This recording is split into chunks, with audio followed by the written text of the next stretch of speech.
You're listening to the Coop Homeschool Podcast. This is your podcast for community, humility, and joyful fun in homeschooling.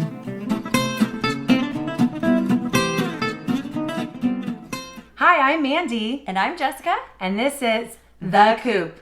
So today we're talking about homeschool spaces. Yay! So it's such a cute topic, I think. Yes, exactly. So some of us have entire homeschool rooms, and some people just dedicate a corner in the kitchen or the family room. There's lots of ideas for homeschool spaces. It's a popular topic every time we get to a new school year. So yeah, we're in my homeschool space right now. I love it. Isn't it cute? It's awesome. Okay, let's start with the scoop on the coop. Sure. So today we just bought my 8-year-old's ukulele. And she got to pick out her case and everything because she has ukulele camp next week. So with your daughter. Yes. So we're pretty excited about that. I can't wait to see what she learns and hopefully it increases her enthusiasm for music and learning to play an instrument. Yes, it's going to be really fun. This week at our house, we've been planning our vacation. Oh, yeah. So we have a family vacation we've been wanting to take, and then, of course, 2020 has been whatever it's been, and we kind of put off the planning. And so now we're in full gear planning that trip. We're going to drive halfway across the country to go visit my sister in Colorado and make a few stops on the way. So I'll share more once we have that finalized. How fun. So let's talk about homeschool spaces. Yes. All right, so should I go first? Yes, go ahead. Okay, so our homeschool space are 3 desks, one for each of my kids, and they're just lined up against the wall with, I'm looking at it right now, with a beautiful photograph of some adventures we've been on top of each of their desks. They each have their own drawers and their own chair, and that was new to this year. Previously, they've never had a desk. They've never had drawers of their own for their office supplies or school supplies. And now that they're older, a 10-year-old, a 8-year-old, and a 5-year-old, I thought I should get them some desks. Right. So, but previously, and what we still have over here is our round table. Right. And that's where the whiteboard is. Mm-hmm. And so when I need to do whiteboard, we sit at that table. Yes. And when I want to face each other, that's when we sit at that table. And I utilize the desks and the circle table as our stations for when I do read alouds, or I have 3 or 4 different crafts set up and they can rotate through. So I really like that setup. It's all in one spot. I also have the ground. Yes. So we are sitting on our rug right now. Yes. And this rug is used for our math manipulatives, our games, etc. Watching the YouTubes on the TV. Yep. And so that is our homeschool space. I have wonderful books over here. I have some of their artwork and projects and pictures back here. And I have the word love on the wall. And I have a big cabinet with all our art supplies and curriculum and extra kits and Kiwi crates and universal yums and things like that. So it's a really cute space and I love it. And it makes me happy to be here. And we have our washer and dryer in here. Yes. So I can actually be folding if they're working quietly on something, but I'm still here to help. Yes. And we have wonderful natural light coming in, and I love that. Yeah, it's a great space. Yeah. So, and I love that if I send them outside, go play for a while, right. I can see them while I work or clean up or set up for the next task. Yes. I can't talk. So and then I have a little school clock up on the wall. Yes, it's so cute. Yeah. So, and even like my cupboards all have different knobs and it's just a fun space to be in. It is. And there's even like a doll house for them to play with, especially when they were younger. We had it in here when they were little.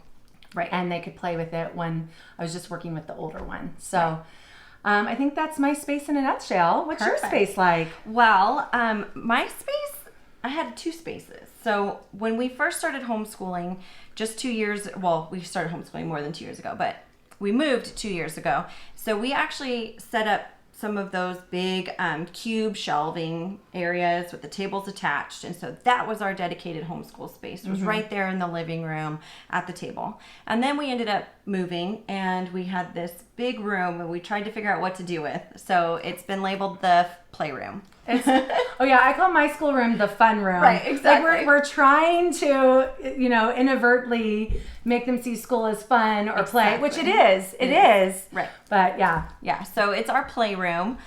We have a couple of couches. They're more beds, let's be honest. They're just beds in there. And then we have all of the shelving, and then we have the tables, but now they're set up more like desks than they are tables.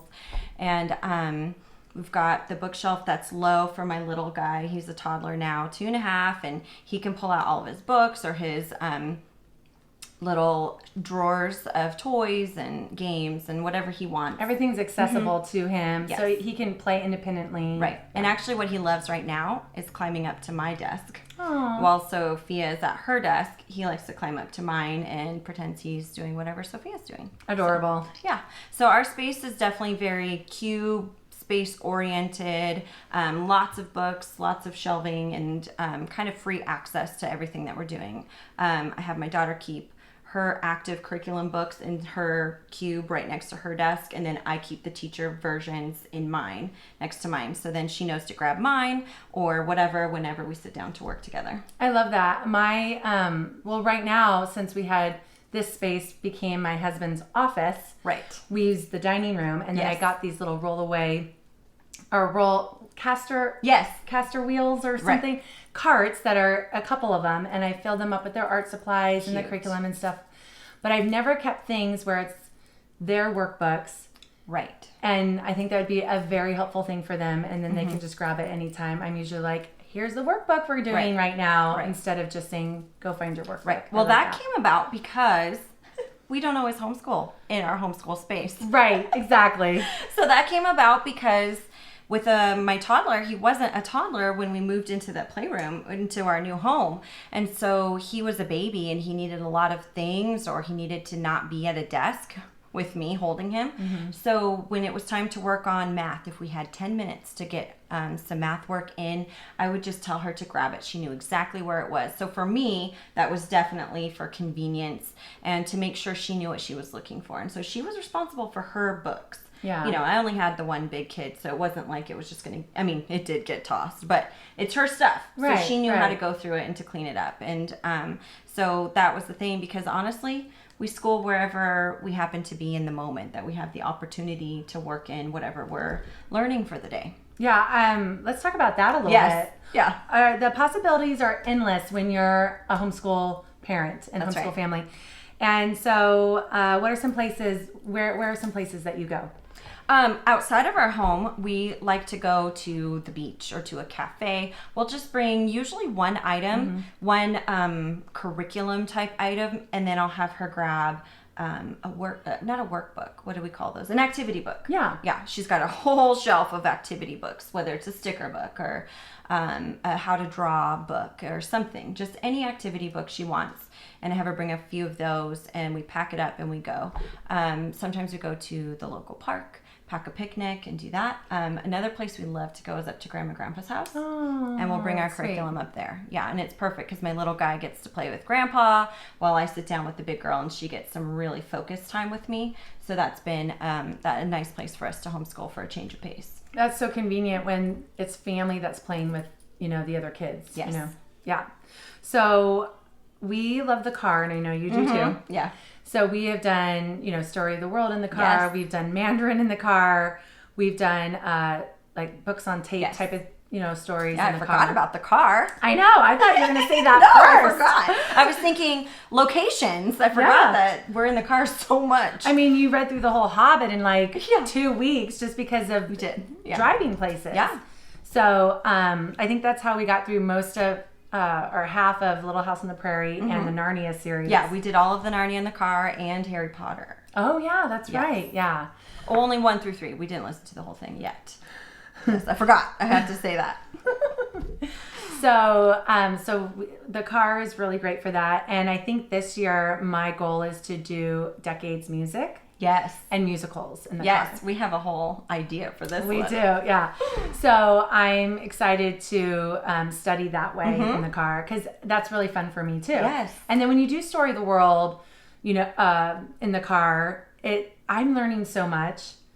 and I'm actually more interested in it than they I are. know. I'm excited for our next volume. So you finished volume 2? We finished volume 2. We're starting volume 3. That's awesome. Yeah. So we haven't barely started volume 2. Okay. But the little one is having a harder time with volume 2 Yeah. in the car. So yeah, so I have to work on that a little bit. But the car, and then Yes. Starbucks is a really fun place. And and like you said, just bringing 1 or 2 like meat items Yes. for them to work on. It's really more realistic to do 1 item. So a lot of times I've done our dailies, which is the Right. things that they love, Right.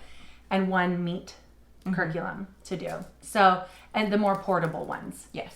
So we've done that at Starbucks. At the beach, I love doing read alouds because they can literally just play in the sand. Yeah. And since mine aren't really into swimming in the ocean, they're happy to play in the sand while I sit near them. And teach about Beatrix Potter in a very loud voice. And Over the ocean. reading it very loud, and the person next to me can all hear it. But hey, Whatever. they might, So, and then also just in the yard, on the swings or, that's, I've mentioned before, a lot of read aloud happens on the swings or even did poetry tea time. Really sweet. Yeah. Yeah. And then my goal before things changed and we were in our quarantine state was to study at the San Diego Safari Park or Zoo. I know. And I even had picked out places at the Safari Park. Right. You scoped it. Yeah, I scoped it, and there's this one part with a splash pad, and then the picnic tables right there by the Tiger Run or Cheetah Run. Run. Down in our. And I thought, African well, then plains. we'll be the first ones at the fence to get the best seating or standing room for the Cheetah Run. But I thought, they could wear their swimsuits. I'd have towels. They play in the splash pad, and when they get cold, they come back, and we could say, okay, well, let's learn about direct objects, Had fun. Yeah. And then when they need a break, we can go walk around and find, that other playground spot where it overlooks and everything and do that. So I was really excited to jump into that. And then COVID happened. So, Yep. and then, like I said, the ground in here. Oh, and the dining room. What's hard about using the dining room is that is where you eat. Right. So then you have to clean up. Yes. So we have a table outside as well. Right. So I have done that a lot when it's nice weather outside and just thrown a tablecloth down. Yeah. I don't even have to clean the table off. Just throw the tablecloth on and we can spend hours out there. Yes. So that's been, they've done it on the trampoline when we used to have a trampoline. Right. So it's really anywhere, and that's the gift of homeschooling. Yeah, and that leads me to this wonderful quote from John Holt. Children learn from anything and everything they see. They learn wherever they are, not just in special learning places. So whether you have a homeschool room or just a dedicated corner, it really doesn't matter. It doesn't. It's just about sharing learning with them and making that exciting, which is another thing we wanted to touch on. The magic. Yes. Yes. Okay. Go ahead. I know you go. You Okay. go. Yeah. So we have talked about this before, and magic is what brings joy. So where there's magic, there's joy. And we really believe that learning happens everywhere. It's about finding the opportunities, seeking out opportunities for joy. And I know you have a cute new one that you wanted to share because you just added some new things to your little homeschool room couch. Even just buying a couple new cute little pillows So cute. for your couch can make your space just feel fresh and new. Yeah. Cleaning it out, Yes. purging, reorganizing just a little bit, hanging new pictures on the wall. Yes. That creates magic actually for me. Yes. And if I'm full of joy and feel the place wherever I am is special, that's more likely to overflow to my kids. Absolutely. Yeah. And then, of course, we've talked about diffusing oil or Yes. a candle or Right. just little twinkle lights Right. or just even facing a different direction. Exactly. I Don't mean, stare at your desk wall. Yeah. Go Just- face somewhere else. Yeah, exactly. Those are the little things that kind of spark a little joy and a little uniqueness in your day. Yeah. Definitely. And we do the same at our house. So, like I was saying, we don't always just sit in our playroom. We go to other places, especially now that my little guy is so much bigger and he can go everywhere and he can climb up on all the chairs now. So there's really no needing to contain him into the one safe room that we have. We can be everywhere. And so it's just a matter of setting up the tone for what you're trying to accomplish that day. So if there's things that you want to do, how can you bring joy to that? If it's not their favorite thing, what can you do to kind of frame it better? Right. And when I notice a kid's having a little bit harder of a time, I'll say, let's go get some animal crackers. Yes. Or how about you pick the music we listen to right now? We haven't listened to music all day. Right. And then they just kind of perk up and it gives them energy. Absolutely. Yeah, that's very important. And I think that's a great thing that I consider a blessing about homeschooling is just being able to always be observing and always be able to change course, not to be so set in my ways that, nope, we got to wait for that school bell to be done before we can move on to the next whatever it is. Right. Why not go get that snack right now? We're not going to get very far the way that we are. So what can we do? Right. And you can send them outside. I mean, if it's not hot, you can send them outside and say, go play. And when you're ready to come back in, come back in. Right. And sometimes I do that because I want my me time. And I go, as soon as you come back in, we'll get right back to work. And then they'll stay outside for like 4 hours. Right. And that's beauty in and of itself. Totally. I mean, they just got a whole nature study without me hovering. They may be drowning red ants without me knowing. But, then we have a conversation about that later. Right. But they're working things out. They're problem solving amongst themselves because they know when they come back in that it's time to sit down for something. And so if that's their preference is to be outside, they're going to work it out. Oh, totally. That's a huge skill that they're learning in that. Yeah. I loved that when I figured that out. Yes. I patted myself on the back for that one. Yep, absolutely. So, okay, should we talk about our joys? Yeah, let's wrap up with joys. So let's see. Oh, yes. So my joy for this week was that my husband decided to introduce the Lord of the Ring movies to my daughter. Oh! I know. Yes. So Mandy mentioned we did listen to The Hobbit, the audiobook, and then she didn't watch the live action. She watched the really old 70s animated Hobbit. Oh, cool. And it's okay. It's okay. It's, the live action Hobbits are kind of a lot for me. I could watch them over and over on loop. Right, exactly. No, they're really good, but they're hard for me to watch. But that's her thing. She's going to be a very fantasy oriented reader, and I could totally see. Yeah, so she loved it, and so she watched all three of the Hobbits. No, the Lord of the Rings. Oh, the Lord of the Rings. Yeah. So we started the audiobook. We got 20 hours into Fellowship. The audiobook. It's 24 hours total just for Fellowship. Only 4 hours left. Yeah, so we're only 4 hours left, but we haven't been in the car. Oh, right. We haven't been in the car. Yeah. And that was where we found so much joy in listening because it was something we could do together and we talked about it, but doing it in our home felt weird. Yeah. So she didn't like it, and so I wasn't going to push it. And that's a lot of pages to read aloud. Oh, yourself. For sure. Yeah. No, I can't. There's no way I was going to read all of that aloud. So if we're not able to listen to it the way that she feels comfortable, it's fine. We'll come back to it. Also, the recommended age for reading Lord of the Rings is 12. She's 8. So I didn't feel like she needed to read it first. If she and my husband decided that they wanted to be able to watch it together, that was awesome. That was it's kind of their sweet thing. I love the series and I love that and I want to support that and I do support it. Totally. But that's their little thing together. So they in the last 2 weeks they got through part 1 of Return of the King. So they're in the third one. So she only has just a half a book essentially of the movie to go. Yeah. So the quote just came in my head where he's like, Theoden dies. Exactly. So, the possessed Theoden. So, yes. So now she knows all those things. How did she handle the violence in it?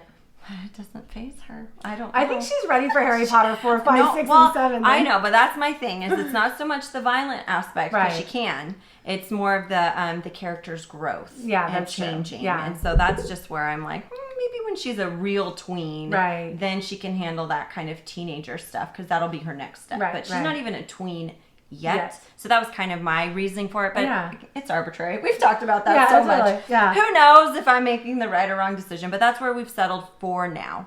Well, and we just watched the episode 9 today Yes. of Star Wars, even though I broke my rule. I only do it during Star Wars month, which is May.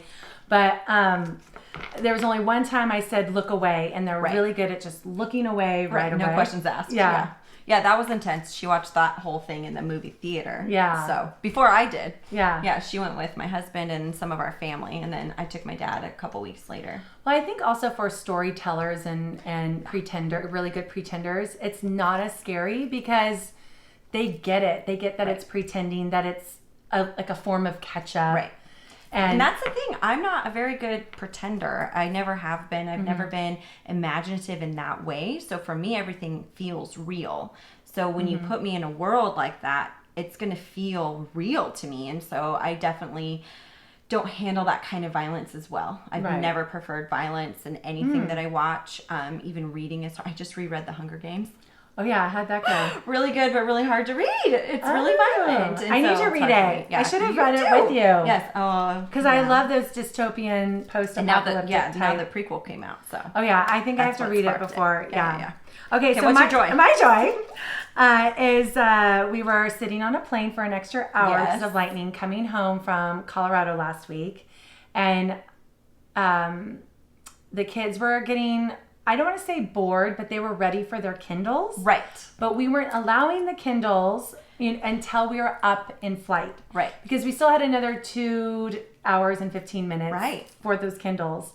So my husband said something so great. He said, you know what? Find the fun. Right. And I was like, that's what I always say. Right. So to hear, just to hear your partner in life and in homeschooling and in parenting, just to hear them say exactly what you're thinking gave me joy. Saying, yes, we are on the same page. Find the fun in whatever you do. Right. And that's been my motto with the kids for years now. Right. That's Find awesome. the fun, people. Right. Figure it out. Exactly. That sounds very validating. Yes. We all need that validation from our partner. Yeah. So, I loved that. All right. Well, that's it for Homeschool Spaces. All right.